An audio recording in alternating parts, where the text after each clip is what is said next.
Hiya, babes, and welcome back to another episode of Thanks for Stopping By. So right off the bat, I want to obviously address the fact that I have not posted in I think like 2 months. And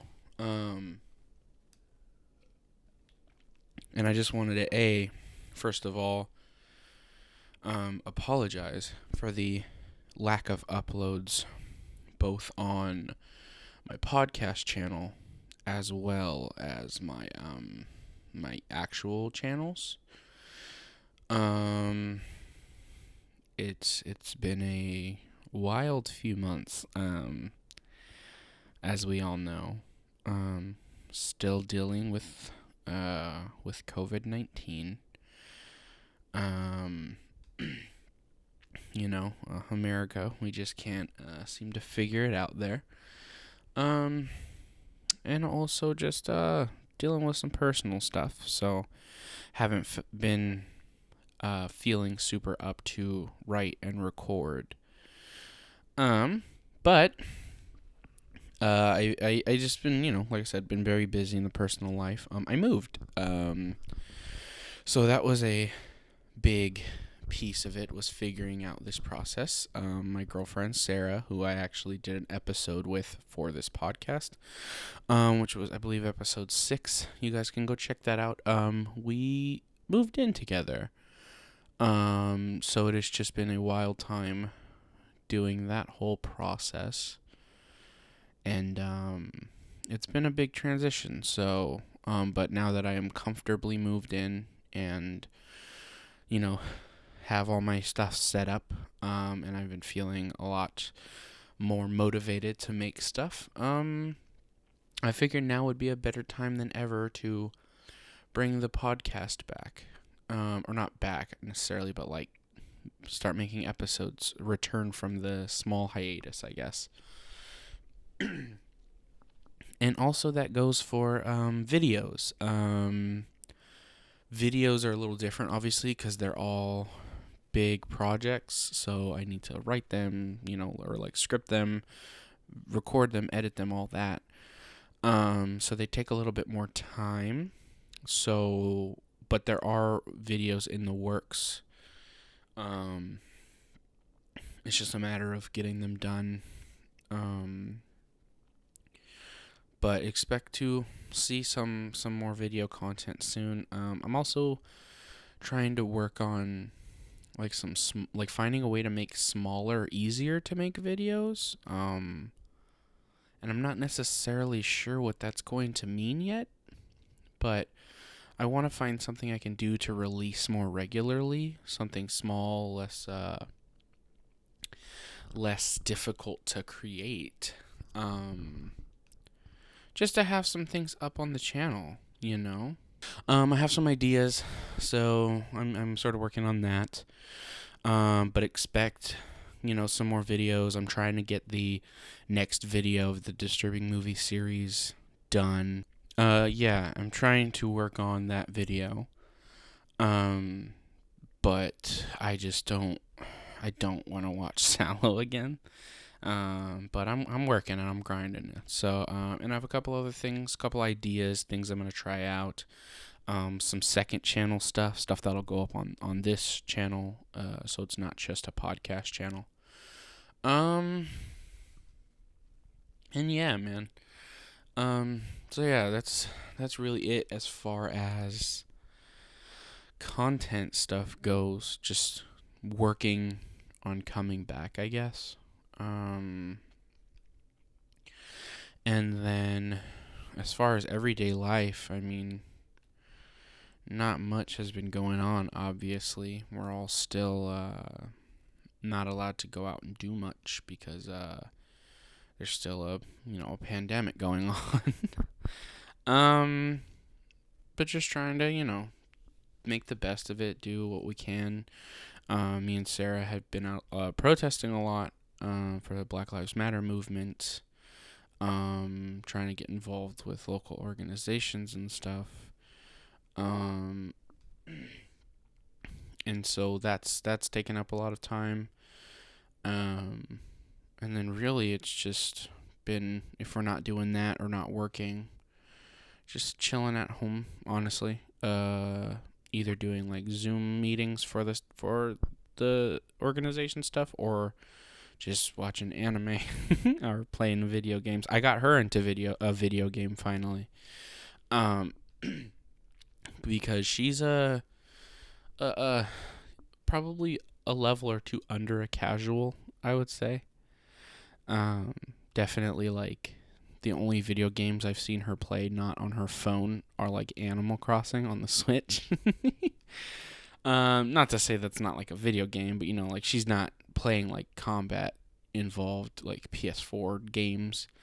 Um, but then I told her, we were talking about video games, and I mentioned that Death Stranding, I finally got it, and I just wasn't super interested. Not that I think it's a bad game by any means. I just think at that time I was also playing Spider-Man again, because I wanted to platinum the entire thing.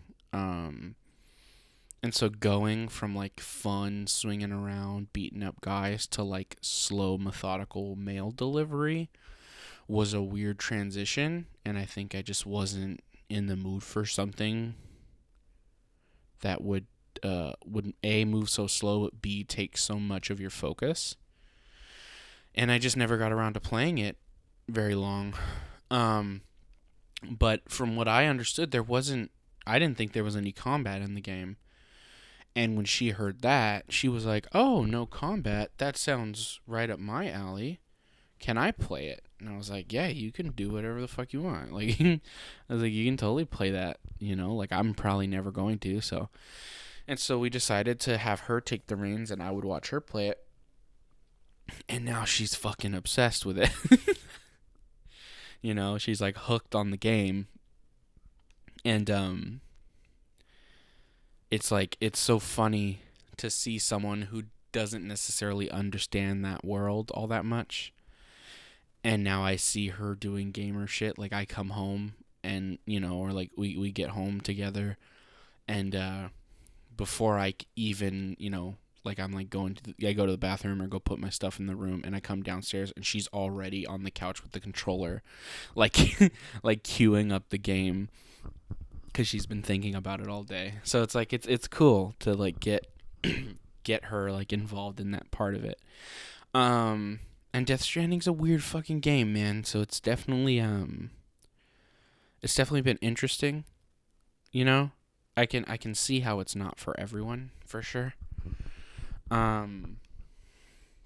Because there is a lot of mixed reviews and discourse about it.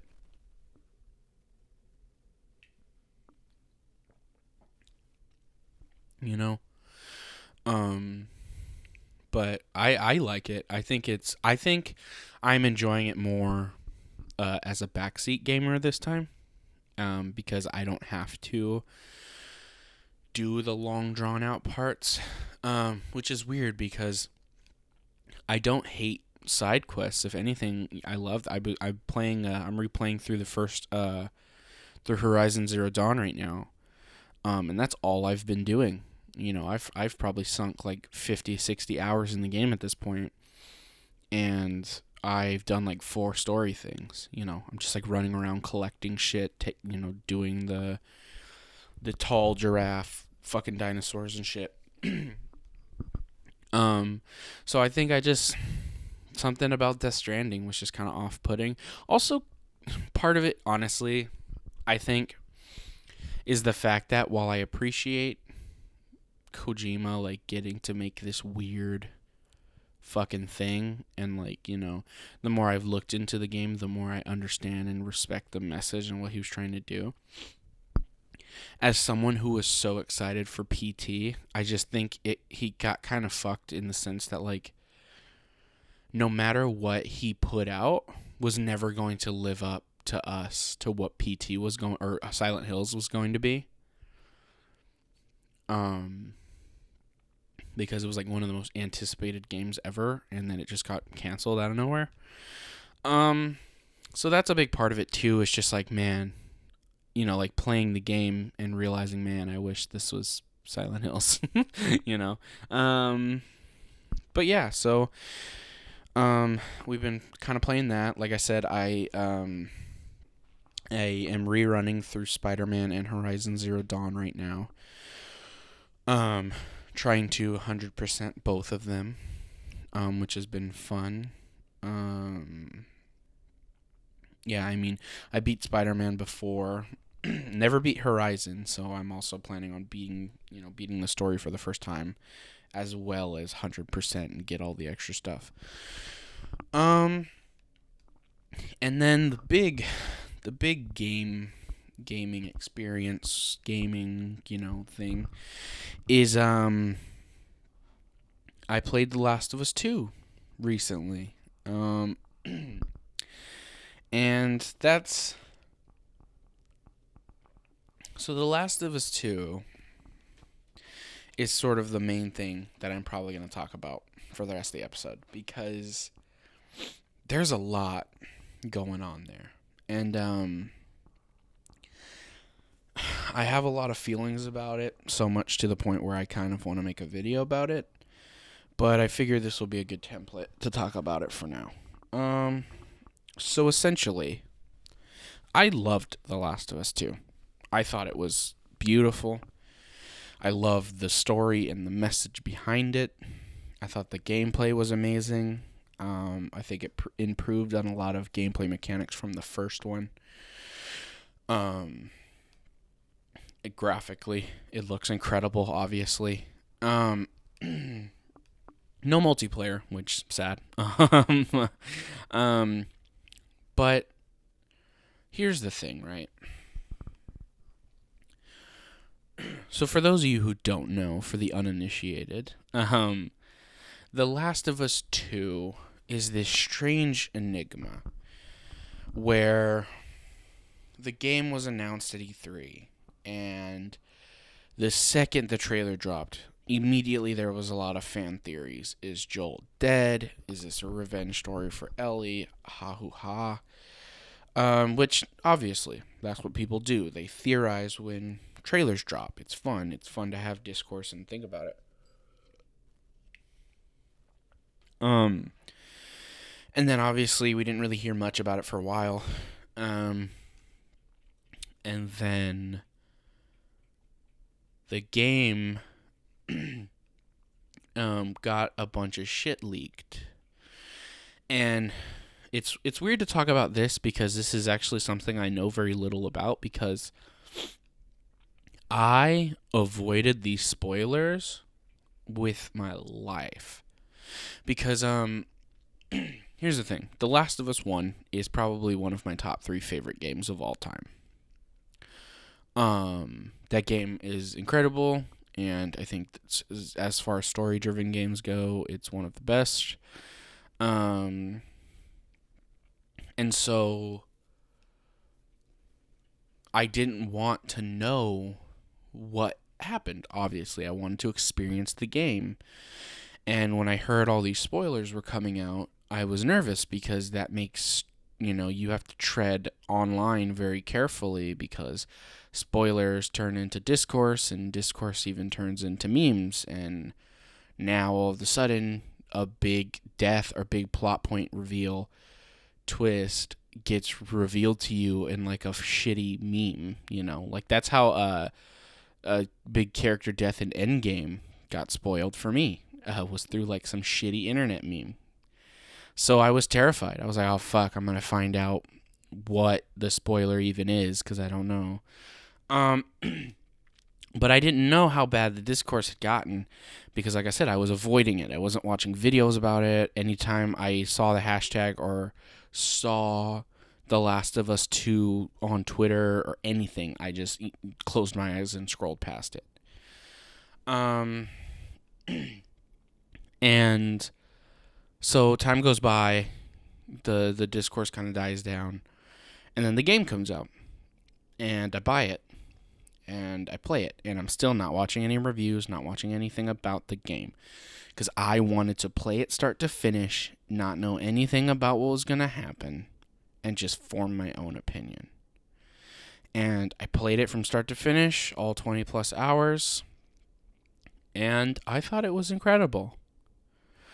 Um, like I said, I thought the message behind the story was fantastic, and but after playing it, I wanted to know what other people thought, and I started watching videos where people were tearing the game apart. But I was then noticing that these videos were coming out, videos that had come out before the game was out, you know? Um, and the more I delved in and looked into it and researched, the more I sort of realized that people hated this game before it even dropped, and they formed an opinion before experiencing it themselves. And there's a couple of problems I have with it. Obviously, that's inherently a problem. To form an opinion on something you haven't experienced. It's literally, like, don't judge a book by its cover, right? Is like one of the biggest things you hear your entire life, and that's immediately what everyone did. And there's a couple of ways to feel about it. There's a couple of reasons why people don't like this game. And the big one of the big ones, and obviously the most ridiculous reason, is just homophobia and transphobia. Is such a stupid reason not to like something, obviously. And it's disgusting. As most of you, I'm sure, know, I myself am a transgender woman. And it was really hard to, like, play a game that had queer people exist, but didn't feel like I was being talked down to or lectured or, like, being begged for woke points.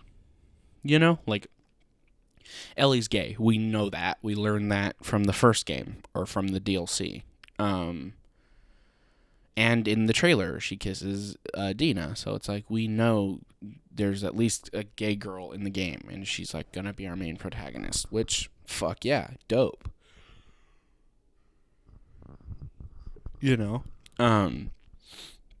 But then what I found out was, so the scene that had gotten leaked, was about 4 hours into the spoilers for The Last of Us 2, by the way. If you haven't played it, and still want to or don't want to know, probably just skip the rest of this podcast, and come back for the next one, or come back and finish it when you play it. So again, that's your spoiler warning, because I'm about to talk about this. So about 4 hours into the Last of Us 2. So let me back up. So the beginning of the game, you're playing as Ellie. You're getting some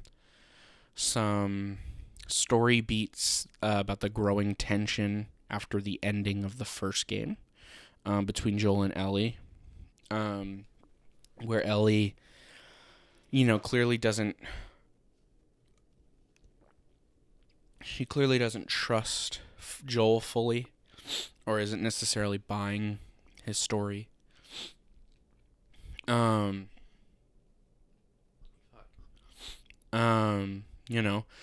then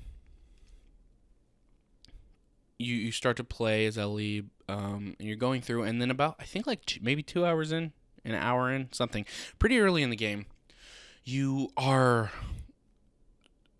switched into the perspective of a character named Abby. And I will admit it is a bit jarring at first, because, it's not like you're switching to play as Joel or Tommy or somebody we know. This is a completely new character. We don't know who this is. But I wasn't mad about it. I was just, like, intrigued. Like, okay, where the fuck are they going with this?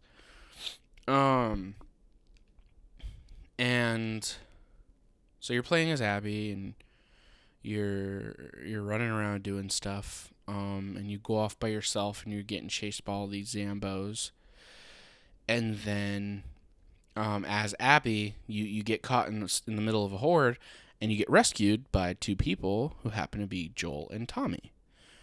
And you're like, oh shit, like, yeah, what's up? And you're running around, with them escaping. And then they're like, shit, we're not going to make it back. And Abby's like, oh, I have friends in a cabin near here. Like, we can go there and wait out the storm. And they're like, dope, let's rock and roll, let's go. You go there, and then they start talking as if, they know who Joel and Tommy are. And Joel's kind of concerned, and then Abby shoots him in the fucking leg. And they knock Tommy out, they beat the shit out of him. And then,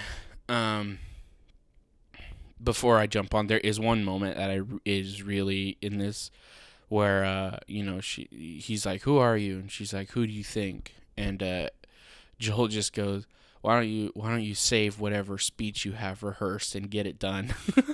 And I think that's such a good line because it's like, for two reasons. A, it's just funny because it's like, she's clearly seeking revenge. So, like, she's, like, got this big monologue planned, and he's like, I don't fucking care. But also, like, that clearly shows that, like, Joel knows exactly who these people are.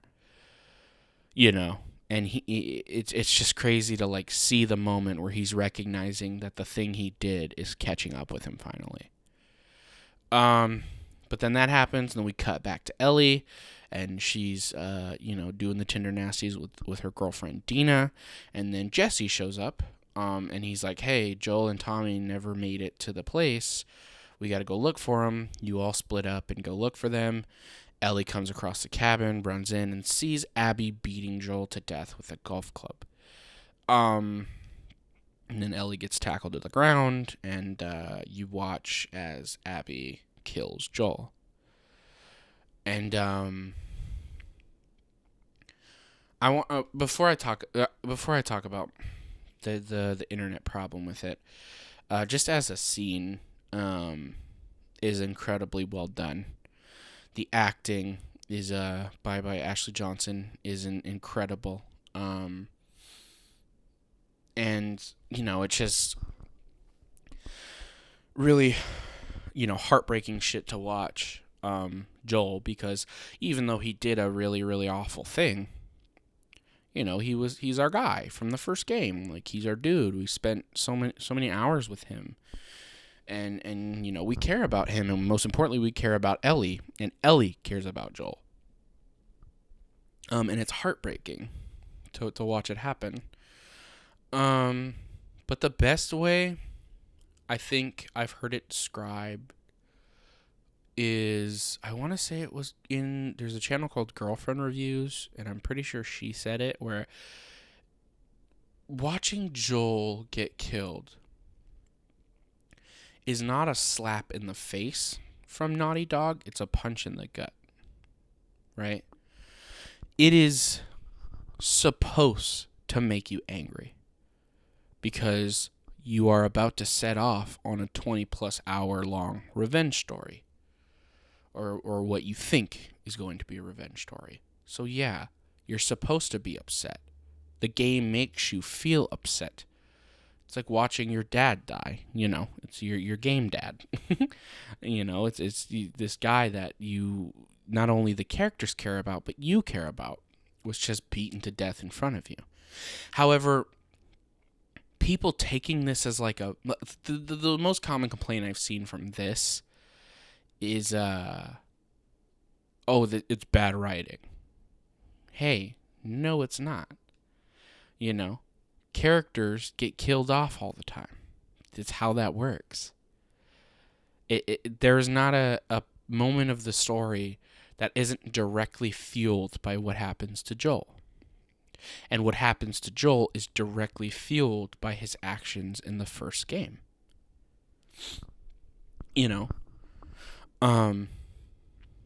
So, as far as calling a game badly written because they killed a character, that's just people being upset that a character they liked died, you know?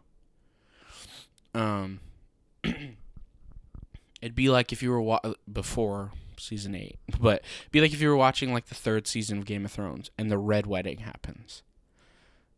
And you go, man, that's bad writing. No. That's incredible. Catches you off guard. You hate these people now, and you're supposed to. And I think, here's the thing, too. I'm going to be all over the place with this because there's so much to talk about. I think if Abby was just this, like, awful, evil, mustache-twirling villain, then people would have been less upset by this choice. Because they still would have been mad they killed Joel, but they would have been satisfied in the action of hunting Abby down and killing her because she was an evil villain who killed Joel. But here's where the problem lies. Is that halfway through the game, after Joel dies, you become, you're back playing as Ellie, and you're setting off to go find the wolves, which is the group Abby's in, and you're going to kill all of them, including Abby. And you're playing the game, and you're going through, and you're killing people, you're hunting her down, you're tracking her down. You get to this big climax scene where Abby is faced off with Ellie. And then, all of the sudden, the game cuts, and we're now playing as Abby. And a lot of people, including myself, were like, whoa, what the fuck? And because I'm pretty, you play as Abby a couple times through flashbacks as well as Ellie through flashbacks throughout the main story.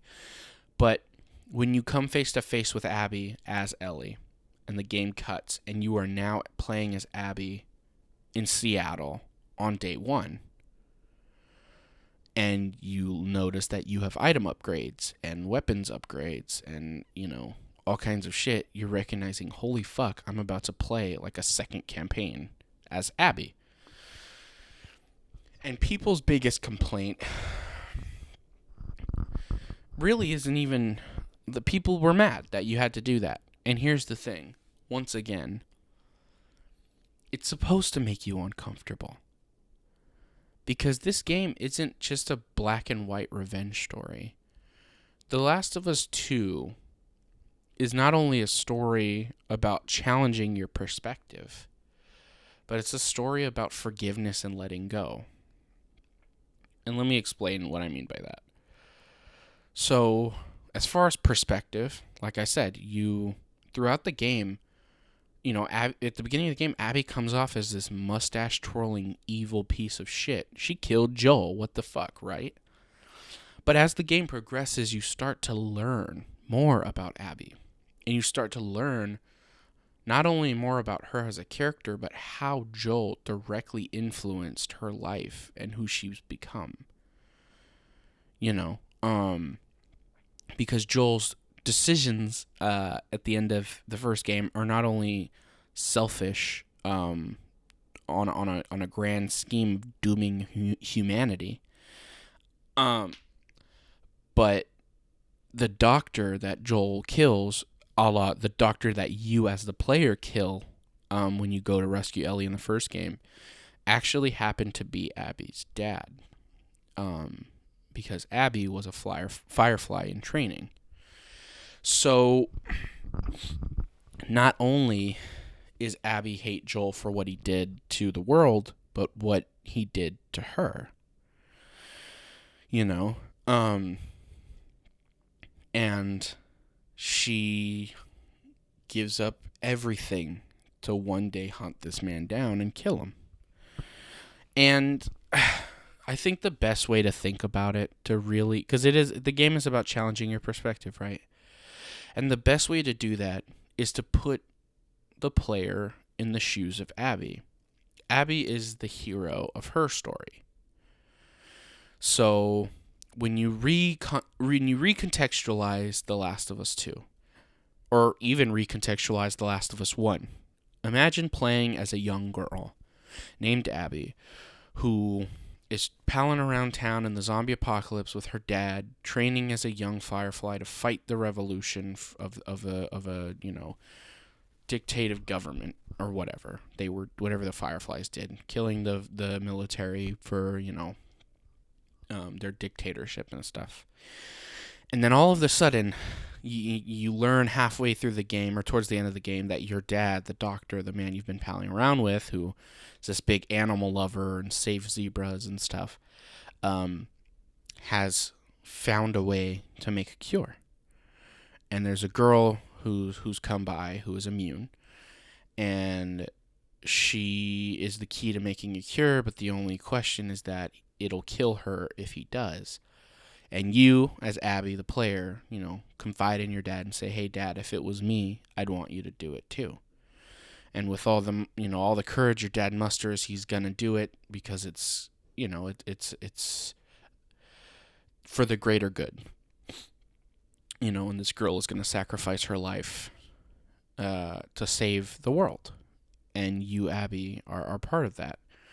And then all of a sudden, this crazy bearded man comes in and murders all of your friends and family and everyone you know and everyone you love, including your dad, to stop the world from being saved. And then The Last of Us 2 starts. And the game is now you as Abby, hunting down that man who doomed humanity, who killed your father, who robbed you of your life and everything you knew, everything you loved and all hope you had. You've spent years doing nothing but training and becoming a perfect killing machine to kill this man who doomed humanity. Wow, that sure does make Joel sound like a fucking villain, doesn't it? It's about perspective. Abby sees Joel as a villain because in her story, he is. So, I get that, because there's even moments in the game, there's a moment at the end of Abby's campaign where it wraps up and you are back, you as Abby are now at the moment you left off with Ellie in the theater. And it turns out you have to fight Ellie as Abby. And even me, who's been loving the game as Abby so far, I didn't want to do it. I don't want to fight Ellie. I don't want to kill Ellie. But the game forces you to. It goes, do it. You gotta fight her, because that's what Abby would do, The game isn't forcing you to do anything. It's a character thing, story,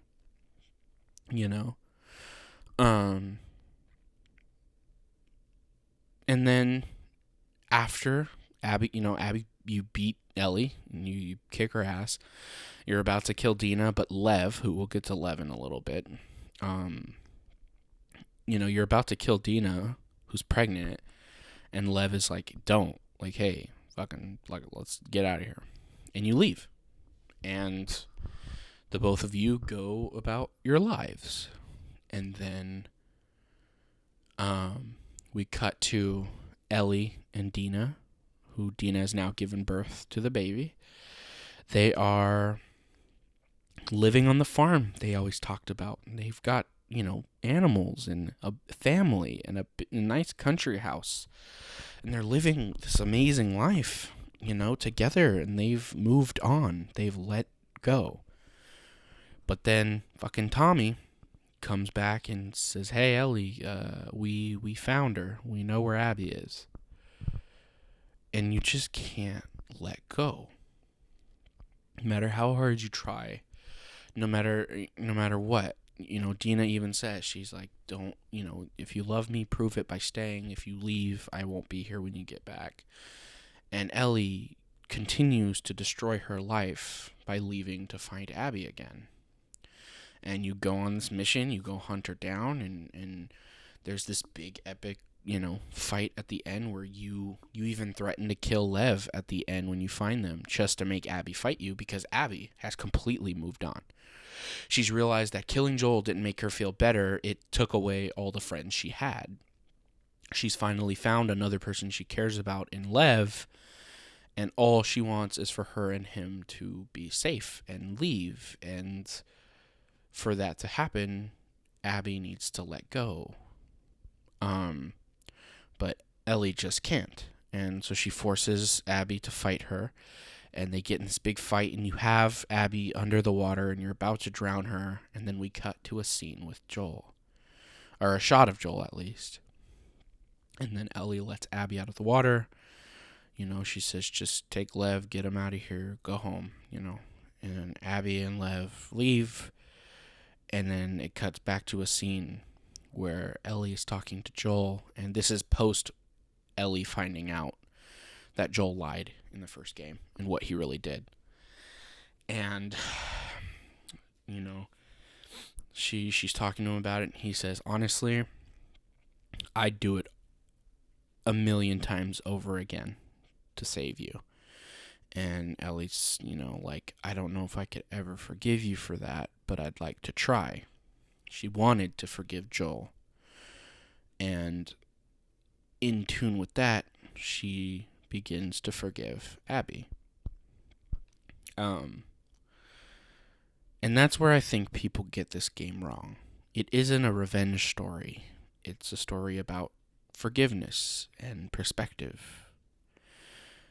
It is the message isn't how satisfying revenge is, it's about how little revenge changes anything. And then there's all the transphobia and homophobia.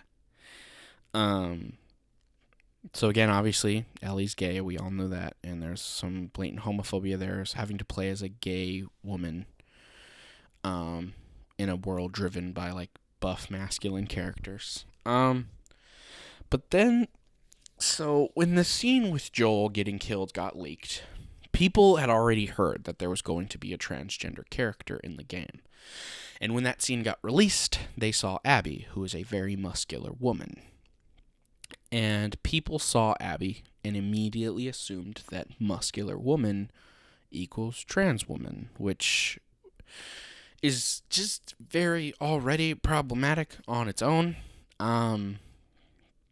But then the game comes out, and come to find out that Abby isn't trans. She is not the trans character that we were promised. The real trans character is a little boy named Lev. And Lev is someone who you come across as Abby during her campaign. And you come across Lev and his sister Yara, who are escaping members of a group called the Seraphites, who is a religious cult that you have been fighting. And they kind of save you from the Seraphites who are about to kill you. And so you pal up with them and help them escape. And then you start to grow closer with them. And unfortunately, Yara doesn't make it out. But you form a bond with Lev. But you start to notice little things, like the Seraphites screaming a different name at Lev, and very feminine terms at him. And there's a conversation which I really, really appreciate, because this could have been done so poorly and in your face and obnoxious and hey, look at us, we're woke. But there's one moment after you kill a room of Seraphites, and Lev says, hey, did you notice the name they were yelling at me? Because I believe they were calling him Lily something, So he says, hey, did you hear what they were calling me? And Abby's like, yeah, I did. And he goes, do you want to ask me about it? And Abby says, do you want me to ask you about it? And Lev says, no. And Abby says, okay. There isn't this big conversation where Abby is the one to ask Lev and Lev has to explain it, blah, blah. It just happens. And then there is a bit of an explanation scene, but even in that explanation scene, it's not really done poorly. Abby's talking with Yara. This is before she dies, obviously. And Abby's trying to figure out why Yara and Lev are on the run. And Yara says, Lev wanted to be a soldier and wanted to shave his head, or he wanted to be a soldier. And they said, no, you have to be like a wife, like to one of the elders or whatever. And so Lev shaved his head in protest, because he wanted to look like one of the soldiers. And so that's, that one sentence of sort of like they wanted to make him a wife of one of the elders. You start to put it together. But it's never done in like a disrespectful way, and it's just really cool to see not only trans representation, but like trans mask representation in a major story is very cool. And it's so sad that is a legitimate reason why people hate this game, because there are queer people in it. Like, queer people exist in the world. They exist everywhere. So why wouldn't they exist in video games? You know what I mean? And this game's been touted as this SJW antics, and fucking Anita Sarkeesian, or what's her name? Anita Sarkeesian, whatever her name is. She fucking wrote the game, and, it's like, no, man, queer people exist. And so, they exist in The Last of Us too, just like they exist in the world. So obviously, if you have a problem with the game for that reason, my answer is fuck off and play something else, because you're clearly so gross as a person that you can't enjoy a video game because there's queer people in it. And frankly, if you're like that, you don't really deserve to play good games in the first place. So but yeah, those are sort of my thoughts on The Last of Us 2. Yeah, I loved the game, and I am definitely going to play through it again soon, and do a second run through. But yeah, I can't find reasons that have been stated, legitimate reasons why people don't like this game. I think people just don't like being wrong. But hey, what are you gonna do, But with that being said, I think that's a good place to wrap this one up. It is very, very, very nice to be back recording. I'm hoping to be bringing you. So I'm gonna change the format a little bit, just because mental stuff and like personal life. I liked doing the guest every other week format, but that put a lot of stress and anxiety on me to not only find a guest every week, but to have questions ready and to have to talk to a new person potentially every week. So what I think I'm going to do is go back. I'm still going to be doing one episode every week, every Sunday at 11. But I am just going to do guests whenever I feel like it, or whenever I just want to have someone on, rather than forcing myself to have a guest. Because that way, when I have a guest, it's a special thing, and I have more time to get ready, and I'm not just like scrambling to find someone. So it'll just be me, and then whenever I have a guest on, I have a guest on. And I'm sorry if you're not super into that. That's totally understandable, but that is just what is easiest for me. But with that being said, like I said, it's very nice to get back to this. I'm hoping to bring you weekly episodes every Sunday, and then also get back to making content very, very soon. I promise I will have videos up pretty soon. But yeah, I hope y'all have a wonderful rest of your day. Come back next time, and most importantly, thanks for stopping by.